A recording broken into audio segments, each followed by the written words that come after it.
สบายดีสวัสดียามแดงเด้อ FC ทุกคนเนาะมื้อนี้ทางสาวบุญเตียงเองกำลังสิเดินทางไปหาสาวโสดคนหนึ่งอันนี้ก็เป็นภาพบรรยากาศระหว่างทางที่สาวบุญเตียงถ่ายทำอยู่ตอนนี้ก็เป็นเซโนเมืองอุทุมพรแขวงสะหวรรณเขตเนาะเส้นทางหรือว่าร้านค้าร้านขายก็สิเป็นประมาณนี้เลยเด้อ ทางเราเองก็สิได้เดินทางไปหาสาวโสดกันเลยแนวใดก็ฝาก FC เป็นกำลังแห่งใจให้แน่เด้อฝากกดไลค์กดแชร์กดติดตามให้แน่เด้อเพื่อเป็นกำลังแห่งใจในการถ่ายทำคลิปต่อๆไป โดยยามแลงๆก็สิเป็นประมาณนี้เลยเนาะทุกคนก็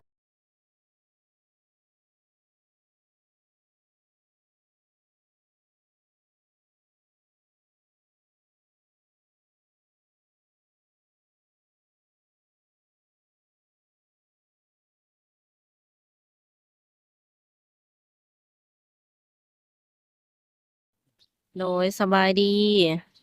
โดยสบายดีสบายดีสาวโสดหน้าใหม่เนาะก็คือสิว่าไหนขออนุญาตถามก่อนซื้อได้นั่งล่ะ สื่อลิน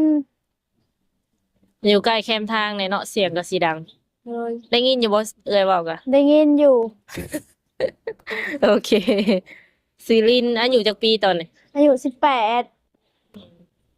ผ่านมาน้องหลาเคยแต่งงานแล้วบ่บ่บ่เคยเคยมีผู้บ่าวอยู่บ่เคยมีอยู่โดย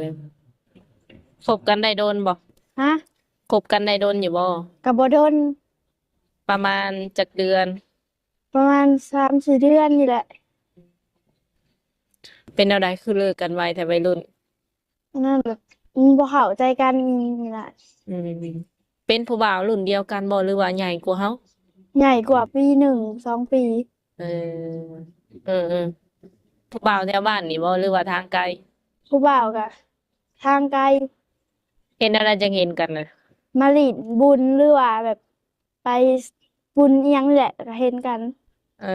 อเห็นกันอยู่บุญอยู่ศีลเนาะโดยอืม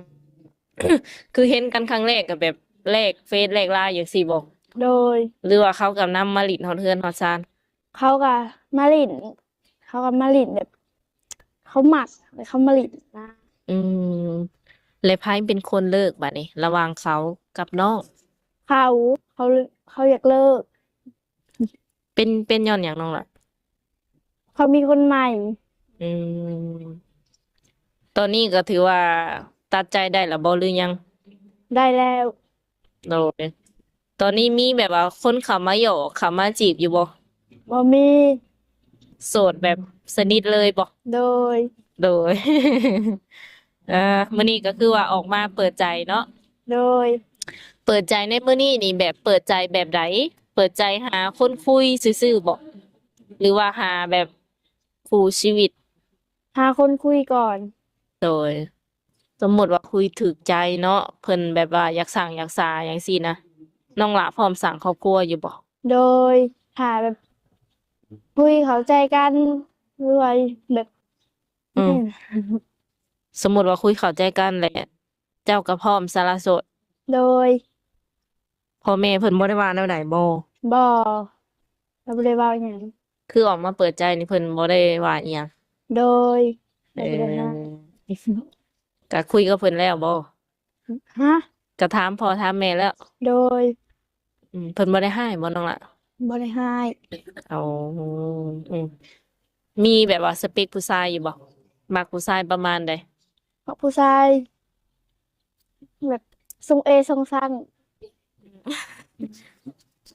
เออมันมันเป็นแบบใดน้องล่ะมันก็ไม่แบบว้าวเอ้ยสงสัยเอ้ยเกิดบ่ทันบ่หรือว่าเกิดก่อนหรือจังไดทรงเอทรงสั่งมันเป็นประมาณใดแบบเป็นสร้างจังซี่บ่ บ่ หรือลองอธิบายมึงดูสำหรับมันก็แบบ คนที่ว่าเขาบ่ฮู้จักว่าสิซะว้าววัยรุ่นหั้นนะโอ้แบบปัดเปถอดังเอๆถออรถดัง เพิ่นมักแน่เนาะประมาณนั้นสเปคเพิ่นเอาสแต่มมุติแต่เดียวนี่นะแบบได้ก็ได้แบบพอได้หักแท้หั้นนะเออเออในใจเพิ่นน่ะประมาณนั้นแต่ว่าตอนนี้ก็บ่ได้จำกัดเนาะโดยเออจันว่าเอ้อยกำลังสิถามว่าผู้บ่าวแบบเขาวัดเขาว่าอหย่างประมาณนี้ได้ซะสิบ่ชิดบ่นะ โดยก็ได้อืมในใจแบบวัยรุ่นเนาะก็เจ้าก็มักประมาณนั้นทุกคนเลยแต่ว่าตอนนี้ก็คือแนวใดก็ได้เพิ่นว่าเรื่องอายุได้ซะน้องละ เรื่องอายุก็ได้คะแนนหักนะแบบอายุบ่จำกัดบ่หรือว่าอายุจำกัดอยู่ประมาณ20ฮอด60ก็ได้อืมเอา20 ปีขึ้นไปเนาะ20 ปีขึ้นไปตอนนี้เจ้ายังเรียนบ่น้องออกแล้วโดยเป็นอะไรคือออกเลยมันแบบมันบ่มีทุนเรียนค่ะอืมเจ้าเรียนฮอดห้องใดนะม .4 มสี่โดยแล้วก็ได้ใบประกาศเรียบร้อยเนาะโดยเคยไปแบบเมืองไทยอยู่บ่ยังบ่เคยไปเที่ยวนี่ล่ะกำลังหาเงินเฮ็ดบัตรไปอยากไปอยู่โดยโดย คันว่ามีงานมีการแล้วก็มีเงินเฮ็ดบัตรแม่นเจ้าจะลงไปเลยบอกความหมายนะโดยอืมอืมอยากเฮ็ดงานหยังอันนี้เฮ็ดแบบร้านอาหารก็ได้เป็นแบบว่าจำพวกแบบประมาณเด็กเสิร์ฟบ่หรือว่าแบบผู้ช่วยครัวหรืออิหยังเด็กเสิร์ฟอืมอยู่ลาวเฮานี่ตั้งแต่น้องหลาเรียนจบมาเลยเคยเฮ็ดเวียกเฮ็ดงานอยู่ไสบ่เฮ็ดเวียกร้านอาหารแล้วก็ขายเครื่องกับหวีอัดเออก็เฮ็ดเวียกแบบว่าหลายสิ่งหลายอย่างอยู่เด้อจ้ะโดเนาะยตั้งแต่ตั้งแต่จบมานี่ถือว่ามีประสบการณ์หลายอยู่โดยเพียงแต่ยังบ่เคยไปฝั่งไทยแม่นบ่ โดยโดยขออนุญาตถามเด้อน้องหล่ะมักไปหลินไปเที่ยวอยู่บ่ก็ไปเวลาบุญหรือว่ามีงานหยังงานบุญบ้านบ่หรือว่าแบบหมู่ชวนไปวันเกิดหรืออิหยังแล้วก็ไปไปเถอะแบบไปปาร์ตี้ไปอยู่บ่ไปแต่บุญไปแต่บุญบ้านแบบมีวงก็เข้าไปนำหมู่ชวนคันไปปาร์ตี้แบบคือวัยรุ่นทั่วไปบ่ได้ไปบ่ไปกับบางเทื่ออืมโดนเถื่อแม่นบ่โดยโดยน้องหล่ะสูงเท่าไหร่เนี่ย150ปลาย50ปลายน้ำหนักประมาณเท่าไหร่ประมาณ41โด42ยนี่แหละก็เคยแบบว่าเคยอวบอยู่บ่น้องหล่ะก็บ่ฮู้หรือว่าซ้ำนี่แต่ใดมาทำนี่อืม โดยและคนที่สิเข้ามาคุยกับน้องนี่น้องอยากได้คนที่ว่าเพิ่นมีอาชีพการงานเฮ็ดเท่านั้นบ่หรือว่าชาวไร่ชาวนาหรือว่าทำมาค้าขายก็มีสิทธิ์ได้เบิดอืมแล้วทีนี้คันว่าเพิ่นอยากมาหาน้องเนาะโดคือยเพิ่นเห็นน้องแล้วในคลิปประมาณนี้นะเลยอยากมาเบิ่งตัวจริงอยากมาเห็นเจ้า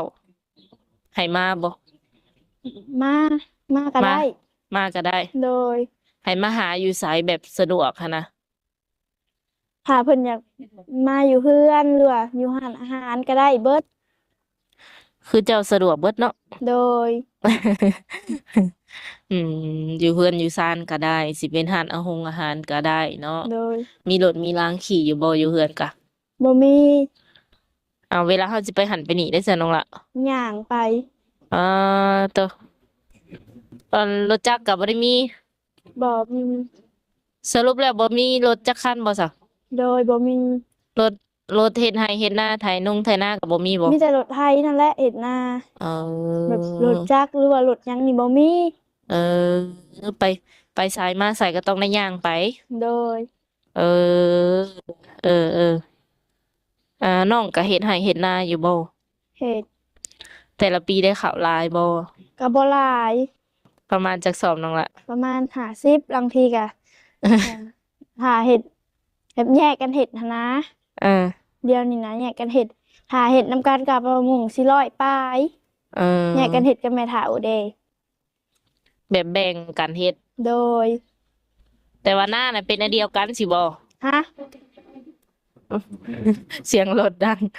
หมายถึงว่าหน้านี่เป็นอันเดียวกันเนาะโดยแต่ว่าแบ่งกันเฮ็ดซื่อโดยๆโอ้มีแต่รถเฮ็ดไร่เฮ็ดนาเพิ่นว่าเนาะเวลาสิไปหันไปนี่ก็คือย่างไปสโดยมมุติว่าเราสิไปตลาดตะลี่จังซี่เด้อจ้ะก็จ้างรถไปเออขออนุญาตถามเฒ่าพ่อกับเฒ่าแม่เฮ็ดเวียกหยังเฮ็ดนาอืมเพิ่นบ่ได้มีแบบว่าอิหยังอาชีพการงานที่มั่นคงบ่นั่นล่ะนอกบ่จากเฮ็ดนามีแต่เฮ็ดนาถ้าบ่แม่นยามนาก็ไปเฮ็ดเวียกเฮ็ดแบบพ่อเฮ็ดโต๊ะเฮ็ดตั้งอืมแบบเปิดร้านเองเลยบ่หรือเฮ็ดจังไดบ่เป็นลูกน้องเขาเออรับจ้างแบบเป็นเงินเดือนบ่น้องล่ะหรือว่าเป็นรายวันเป็นรายวันเฮ็ดหลายก็ได้หลายเฮ็ดน้อยก็ได้น้อยแม่ได้ซะแม่ก็เอาน้องอยู่เฮือนเพราะว่าลูกหลายเด้ลืมถามอะเจ้ามีไอ้น้องจักคนแม่ก็น้อง7 คนปอตัวน้องเป็นคนที่เท่าใดเป็นคนที่2เอาไก่ผู้กกนั่นโดยมียิงจักคนชายจักคนยิง5 คนชาย2 คนปอเออแสดงว่าน้องนี่สามารถไปอยู่นำสามีได้บ่โดยสมมุติว่าแต่งงานแต่งการนี่ได้โดยได้เออเพิ่นเพราะว่าเพิ่นก็มีลูกหลายแล้วเนาะโดยแบบฐานะครอบครัวเฮานี่แบบเฮือนซ่านนี่ได้ซะแบบว่าอยู่นำกันเบิดทุกคนเลยความหมายนะโดยก็พอแบบพออยู่พอกินอยู่ติเนาะแบบบางทีก็บ่ได้กินข้าวบางทีก็ได้กินแบบเอคันแบบอเออเสียเวียกบ้านกันเพื่อนหั้นนะแบบหาเงินหาเสียค่าไฟหรืออิหยังก็บ่ได้กินหามื้อใดที่ได้เสียค่าไฟแบบคนตายอิหยังแต่แบบเอาเงินต่อซื้อของกินหาเสียให้เพิ่นแหละคือเฮาก็บ่ได้กินข้าวอดเอามีแต่ไปหาขุดหาเขียอยู่หน้าหั้นแหละหาหน่อไม้หาจิหล่อจินายอืหาตึกปูมตึกปลามากินอยู่เฮือนโอ้ก็คือเป็นแบบนั้นสมมุติว่ามื้อใดมีแบบว่าเวียกบ้านการเรือนก็คือเสียไปก่อนโดยก็เอาเงินส่วนที่ว่าสิไว้ซื้อกินน่ะให้เพิ่นก่อนติโดยเออเออแบบอ้ายเอ้ยน้องแบบว่าพอได้หยิบได้ยืมอยู่บ่น้องล่ะพอฮะมีอยู่บ่แบบว่าอ้ายเอ้ยน้องจังซี่นะที่เราแบบสามารถหยิบยืมเงินเพิ่นได้จังซี้ก็มีอยู่บ่เลยบ่อ๋อบ่ได้มีเพิ่นก็ทุกข์ยากคือกันเออบ่มีที่พึ่งพาเนาะโดยอืมมื้อใดนั่นก็คือแบบหาแนวอื่นกินไปก่อนบ่โดยโดยฮาตัวเนาะคันสิเว้าแล้วก็ค่อนข้างว่าลำบากหั้นแหละซะเนาะโดยเพราะว่ามันบ่พออยู่พอกินทุกคนเลยจัดอยู่ในระดับแบบว่าทุกข์ยากซะโดยอืมคือสมมุติว่าเจอคนที่เพิ่นเข้ามาแล้วเพิ่นอยากจริงจังกับน้องประมาณนี้นะโดยสำหรับน้องแล้วคิดว่าจะใช้เวลาโดนบ่ก็แบบบ่ฮู้เบิ่งตามแบบคุยกันไปก่อนหั้นนะอืเบิ่งมว่าถ้าเราเว้าแบบจริงจังก็บ่บ่ดนอืมยามเข้ามาใกล้น้องเพิ่นต้องเฮ็ดประมาณใดน้องล่ะจะสิแบบมั่นใจในตัวของเพิ่นบ่ฮู้คือกันเราบ่ฮู้บ่เคยมีบ่ประสบการณ์มักอยู่บ่ซะแบบผู้ชายแบบว่าโทรมาเรื่อยโทรมาหยังประมาณนี้นะโดยผู้ชายใจร้อนก็มักบ่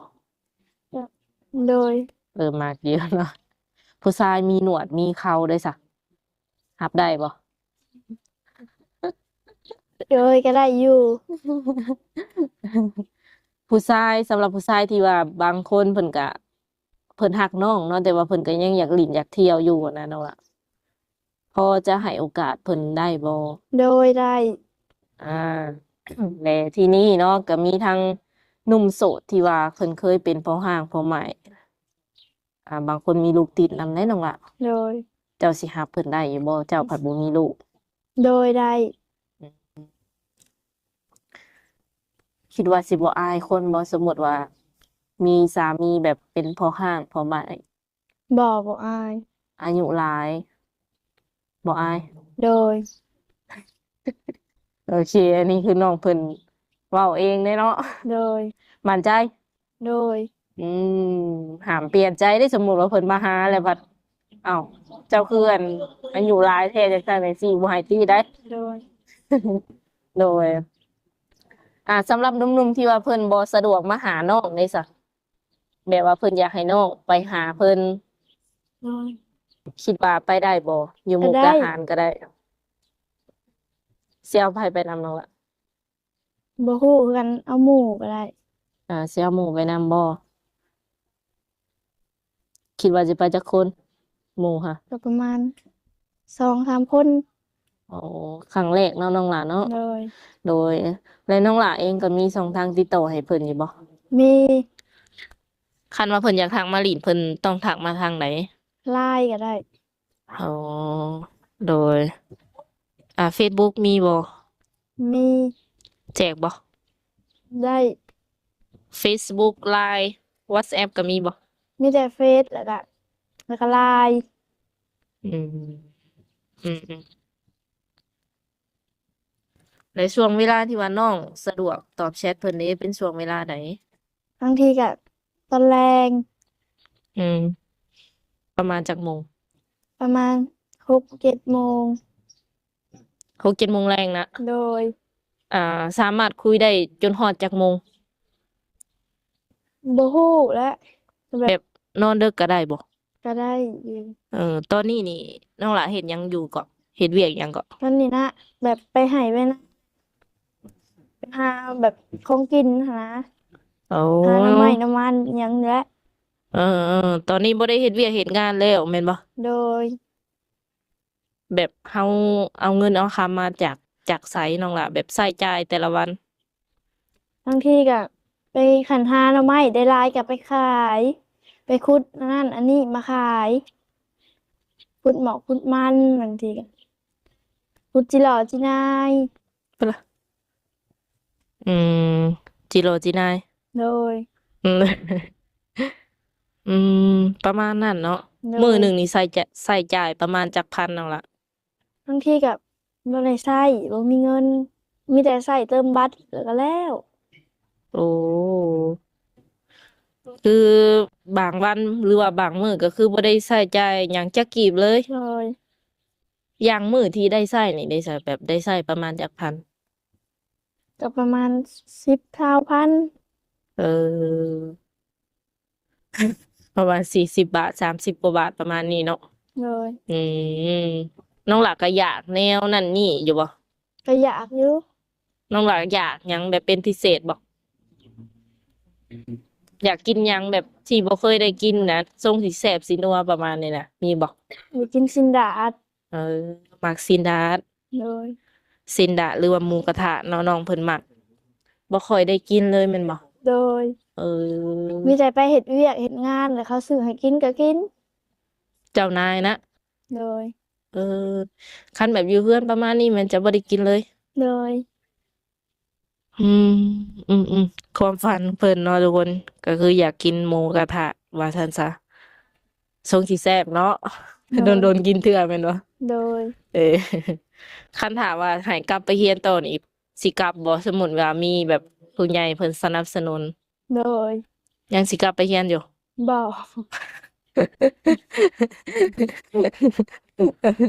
อันสรุปแล้วบ่กลับบ่ โดยบ่กลับ อยากทำมาค้าขายหยังบ่อยู่บ้านเฮาสมมุติว่ามีทุนให้ นะ แบบว่าน้องหล่าอยากทำมาค้าขายหยังบ่อยู่บ้านเฮานี่นะมีอยู่บ่สมมุติว่าเพิ่นมีผู้ใหญ่เนาะเพิ่นออกทุนให้ โดย แล้วน้องอยากเฮ็ดหยังบ่สินะ อยากขายแบบพวกร้านกาแฟน้ำปั่นอิหยังก็ได้ เออเปิดร้านเองเนาะ โดย อืมมีแบบว่าพื้นฐานอยู่แล้วว่าเนาะเคยเป็นเด็กเสิร์ฟ โดย อืมโอเคเนาะสุดท้ายนี้น้องหล่ามีหยังอยากฝากถึงหนุ่มๆที่ว่าเพิ่นสิเข้ามาคุยกับเจ้าอยู่บ่ บ่ บ่มี โอเคน้องเพิ่นแบบว่าเป็นคนตรงๆดีเนาะ โดย คันว่าเพิ่นทักมาก็ตอบแชทเพิ่นให้เด้อ โดย คนใดที่ว่าน้องบ่มักก็บอกเพิ่นไปตรงๆเนาะว่าบ่มัก โดย โอเคโอเคมาสุดท้ายนี่ก็บ่มีหยังหลายเนาะทางสาวบุญเปียงก็สิขอเป็นตัวแทนเนาะผู้ใหญ่ใจดีที่ว่าเพิ่นอยู่ทางอเมริกาเนาะที่เพิ่นก็ซัพพอร์ตทางช่อง YouTube เอื้ออยู่เนาะเพิ่นก็ได้ฝากเงินให้สาวโสดแต่ละคนเนาะเติมบัตร100,000กีบเนาะน้องล่ะเติมบัตรก็ได้หรือว่าสิไปซื้ออิหยังก็แล้วแต่น้องนั่นแหละ โดย โอเค